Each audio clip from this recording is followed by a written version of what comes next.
just say Darius Garland. Let me just say this about Darius Garland. I love Darius Garland. I'm a huge fan of this guy. Everything I like about him.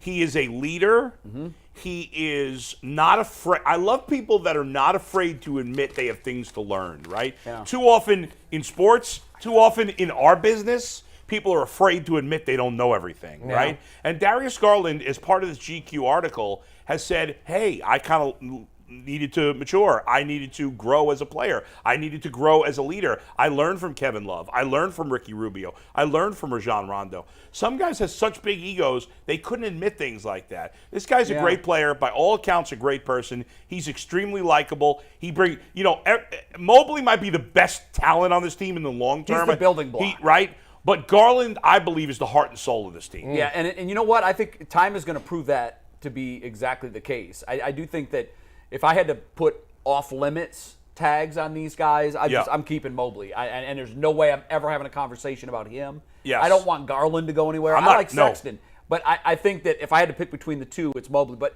to our jumping off point on this discussion was the GQ article. Right. He said all the right things to exactly what Bull said. Here's one quote that this was probably of the four we've picked, this is my favorite one. We're a young team. We're fun to watch. It's a lot of exciting basketball. Threes, alley-oop, dunks. Why not invest in us? We can only get better. Here's my favorite part. We young and we lit. And I think that hits it, man. They were more fun to watch than the LeBron Cavs teams when they were winning 60 games a year, in my view. I agree. When you watched it, I had to start doing Cavs lives. I mean, let's not get carried away. That team won an NBA title. But this team was more fun to watch. But here's what happened. Yeah. We used to do shows during that time. Yeah. We got to the point with the old Cavs where it was like, we only care about the Warriors on Christmas Day and the playoffs. But I had a lot of fun watching them win a title. But the regular season was boring. Regular season sucked. Foregone conclusion. So it's just like, when is this going to be over? How many more games are there? Forget the regular season. The first couple of rounds of the playoffs were boring. Until the finals, it was boring. I agree. Get out of the way, but nothing beats the finals. Those final series. No. But this team, I had to start saying, listen, I might have to cover these dudes. These dudes is fun. They're energetic. And on top of it, they like each other. And they're likable. That's the key. To that point, guys. They like each other. That's the exact point, G. Think about this. As fans, don't we – it doesn't always matter. We want the players – yes, when they're likable and when you think they like each other, it makes you feel good inside. When the best players – these guys, most of them are pretty young. I think Kevin Love, who I would been crushing for a couple of years, did a nice job changing his attitude. And his role. Fitting in, and his role, and fitting in. It's clear these guys love each other. Compare that to the Lakers. You know what I mean? Well, they're the antithesis. Right, they hate each other. Yeah, they look like they're just meeting for the first time. Yes. That's why, to your point, it's a foregone conclusion the Cavs are going to win. We knew that in the regular season. I think it's more fun to watch a game that you're not supposed to win, but you do because of heart, grit, and effort than it is to watch a team win in the regular season by 30. Agreed, and they're in the doing regular the photo season. Poses. That's fun, but if you lose, it's a disaster. Where when this team lost, you're like, that's okay. We're young, we're learning. But God, they were fun. They were fun while it lasted. Now, here's the thing. How does that continue? Because next year, I'm not going to be talking about no playing games. I need you. They got to win a series. Set the bar now. I need you firmly in the playoffs, and you got to win a series. They got to win a series next year. How do they handle this psychologically? Yes. No, that's a good point because in the NBA, it's all about steps. Nobody's expecting Nobody anything. goes from not a playoff team to NBA champion. Very rare, yeah. There are steps that need to be taken, and next year this team needs to, I think, not just make the playoffs. They were solidly positioned to host a first-round playoff, and they fell apart the second half. I think they're young; they'll learn from that. Injuries didn't help, but that's not an excuse. But the injuries also, it's a marathon, not a sprint. And the East is tough, guys. I mean, you look for so many years, top to bottom in the playoffs, the West has been better. But that's finally flipped. No, I think you're right. And maybe the top of the West is still better, but like 1 through 10 is better in the East. Let's get to more from Garland because as you read this article, you like him more with each paragraph. Man, I already love the kid. Then you read another paragraph. So he also was talking about why they are the right fit. He says it's just culture. It's a big melting pot. Everyone gets along with everyone. A lot of people say it's gloomy here all the time. But it's gloomy in New York, too, right now. I loved when he said that. Because, I know New York has so much more to offer than Cleveland culturally and the experience. Agree to disagree. But the weather, you can. But the weather, so it is gloomy in Cleveland. Yeah. I lived in the Northeast for 15 years. It's no picnic there either. It's not South Beach. As someone who grew up, born and raised in New York, here's the difference. The summers are better here. No question. And spring is better in New York. Why?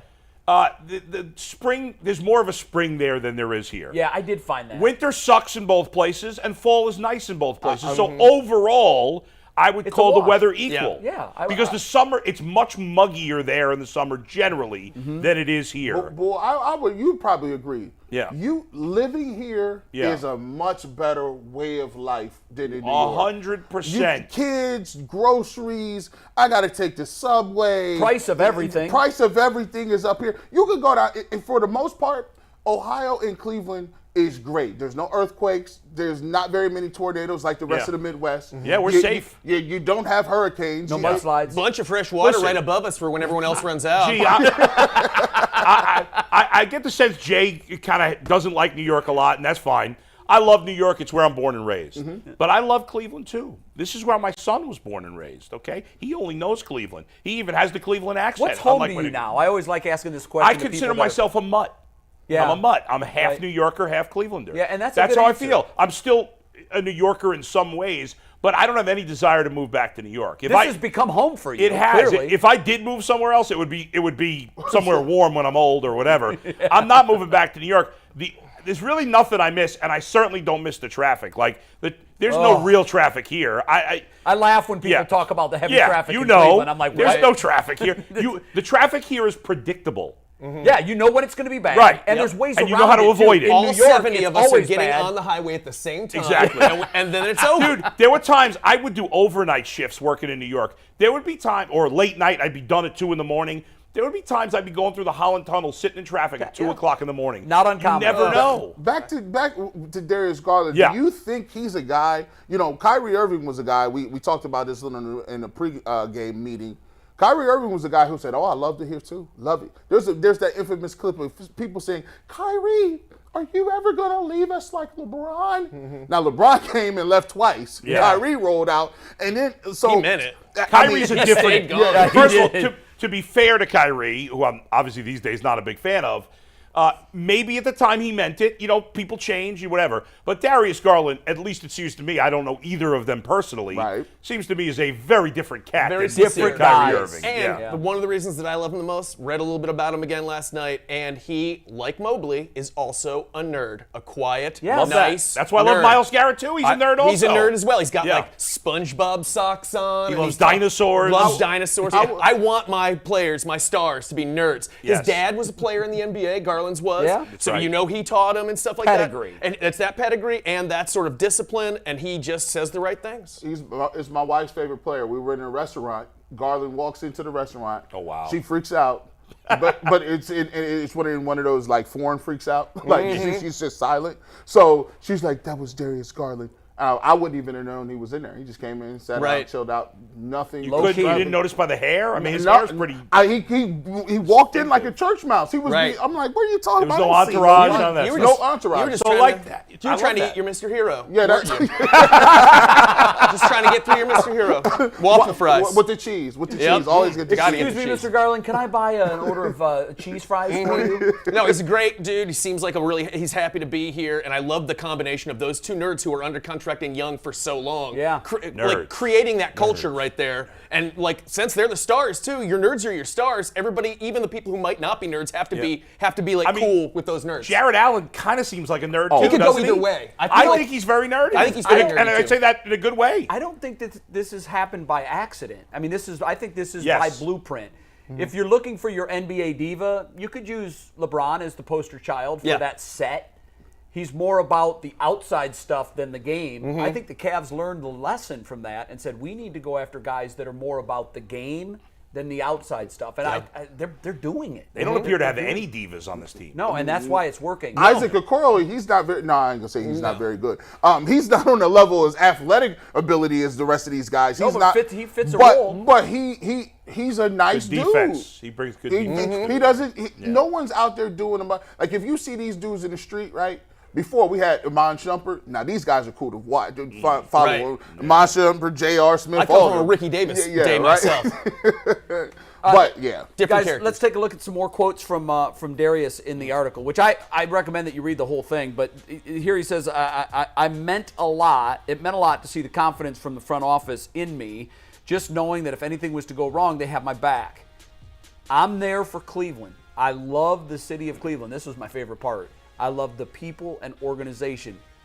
So it's cool just being there. Now, to your point, Bull, he might change his mind. Right. I'm not saying he's going to. But at a young age, you love that. For him to say that about, like, because we joke, Mike is the best in the world at joking about Cleveland, but I don't think anybody I know loves Cleveland more. Oh yeah, no, I love like your songs, the Factory of Sadness, Factory of Sadness, and and No, but he even if he doesn't mean everything that he's saying necessarily, he's still saying the right things. Sure. So, and if he knows to do that, and that's all you have to do in this town. We've all learned that. If you can negotiate your contract through the press by just saying, "I love it here so much." Throw us a bone. Mr. Hero. Yeah. I love, I love everything about this town. And then we're all just like, sign it, we don't care. Give Josh Cribbs $80 million a year to be a return. Brian Hoyer, pay the man. Pay that guy. We like him. It's so easy to manipulate us. Yeah. If he genuinely means it, great. If he doesn't, I still like his moves. It's a 10 out of 10 on the Gets Us meter. It is. Right? I mean, people love that. I take him at his word. I think he believes that. I do too.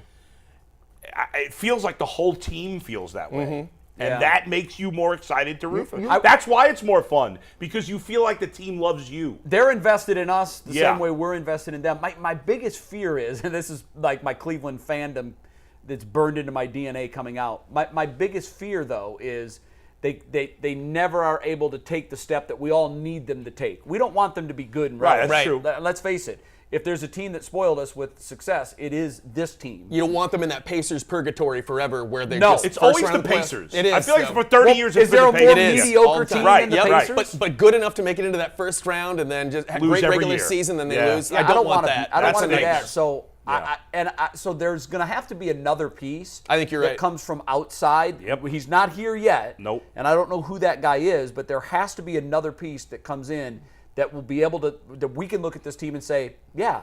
Do they have room for him? If Milwaukee could do it, why not Cleveland? Where are they at salary cap wise? I don't even know. I think they're pretty close. Well, I think they're going to be close. They probably have Kevin room Love's now. only got 1 year left, though. He's what's killing them. Yeah. He's what's And then it's killing also a them. matter of if Dan Gilbert wants to pay like $8 billion in luxury tax too. He which has is always willing shown. to do. I've had my criticisms of Dan. He in the past has been an over meddler. I think it's a big problem. But he has shown you when they have a chance to win, he'll spend. I mean, he's not afraid he to got write more the money check. than Yeah. Scrooge McDuck. Yeah. He got a money bin. Quick Dan Gilbert story about that too. There's like a rule in the NBA where you cannot, if there's a controversial call, like a bad foul or something like that, you can only show it on the jumbotron once, and if you show it more than that, then you get fined because you're like riling people up. Right. So I would be at games back in the day where it was his call, according to a source, that he would just say, "Roll it again." Roll it again. And he'd pay that $20,000 each time just to get everybody angry for a second. Well, that was like Mark get the Cuban. crowd pumped up. I respect that. Mark Cuban was kind of the same way. Yep. He was yelled for flipping off, fined for flipping off the refs and yelling at the refs. He knew that I'll write that check because this place is going to love me, and they're going to love that This is a moment. good investment doing this in the fans. I can just see Dan sitting in the control room saying, "Roll it again." Right. Yep. In fact, put it on a loop. Just, I want to see- Exactly.